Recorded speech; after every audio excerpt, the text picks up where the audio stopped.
ప్రేక్షకులకు స్వాగతం. 2024 సంవత్సరంలో జూన్ నెలలో ఉన్నటువంటి ద్వాదశ రాశుల యొక్క ఫలితాంశాలలో భాగంగా కుంభరాశి వారికి ఉన్నటువంటి గ్రహస్థితిని దృష్టిలో పెట్టుకొని ఈ నెలలో అంటే జూన్ నెలలో ఉన్నటువంటి రాశి ఫలాలు చెప్పుకుందాం. ప్రధానంగా వీరికి జన్మ శని అంటే ఆ కుంభరాశి ఎందే శని ఉన్నాడు కాబట్టి దాన్ని జన్మశని అంటాం. ఏలినాటి శని కూడా అందరికీ తెలిసినటువంటి పదమే. కాబట్టి వీళ్ళకి ప్రధానంగా ఆరోగ్యపరమైనటువంటి విషయాలలో జాగ్రత్తలు అవసరం. సమయానికి నిద్రలేమి అంటే సమయానికి నిద్ర లేకపోవడం, అననుకూలమైనటువంటి స్థితిలో భోజనాదులు చేయడం, అంటే సమయానికి ఆహారం సరిగ్గా తీసుకోకపోవడం, ఈ రకమైనటువంటి విషయాల ద్వారా ఆరోగ్య సమస్యలు ఎదుర్కొనేటటువంటి అవకాశం ఉంటుంది. అంతేకాకుండా కుటుంబపరమైనటువంటి సమస్యలు కూడా ఎదుర్కొనే అవకాశం ఉంటుంది. వీరికి ప్రధానంగా విద్యా విషయంలో అంటే విద్యార్థులకు అనుకూలమైనటువంటి స్థితి,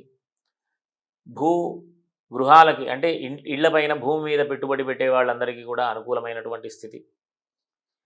ప్రధానంగా వీళ్ళకి ఎప్పుడైతే బుధుడి యొక్క స్థాన చలనం బుధుడు 14వ తేదీ నాడు మారుతూ ఉన్నాడు కాబట్టి అది వేధస్థానంలోకి వెళుతున్నాడు. కానీ స్వక్షేత్రం అయింది కాబట్టి ఈ వృత్తి విద్య తర్వాత వ్యాపారాల విషయాలలో, అంతేకాకుండా ఈ అప్పులు చేయడం వాటికి సంబంధించినటువంటి విషయాలలో చాలా జాగ్రత్తలు అవసరం. రుణాలకి అవకాశము ఉంది, అనారోగ్యాలకి అవకాశం ఉంది, మానసికమైనటువంటి ఒడిదుడుకులకి అవకాశం ఉంది. కాబట్టి వీళ్ళందరూ కూడా ఈ మాసమంతా కూడా చాలా జాగ్రత్తలు వహించడం అవసరం. వీళ్ళకి అనుకూలమైనటువంటి స్థితి ఏది అంటే శుక్రుడు 5వ ఇంటికి మారడం, అదొక వృత్తి వ్యాపారాల విషయంలో కానివ్వండి అనుకూలమైనటువంటి స్థితి.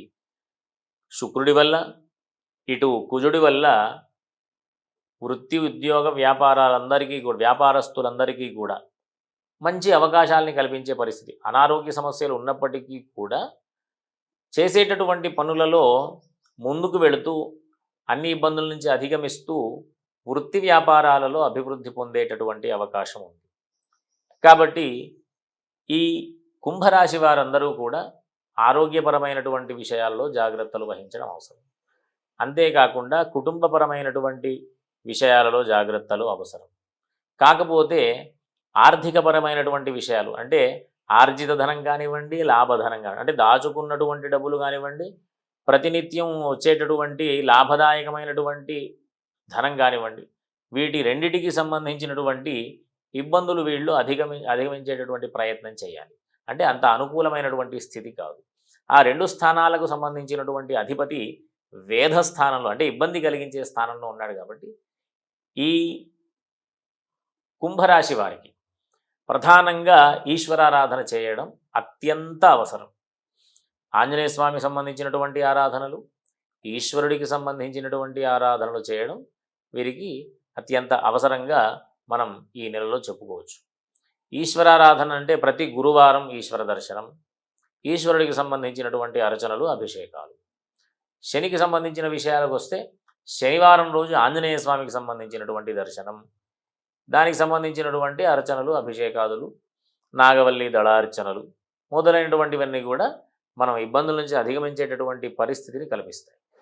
అంతేకాకుండా సూర్యుడు ఈ రాశి వారికి 15వ తేదీ వరకు కూడా వేధస్థానంలో ఉన్నాడు. కాబట్టి 15వ తేదీ వరకు కూడా చాలా అత్యంత జాగ్రత్తలు అవసరం.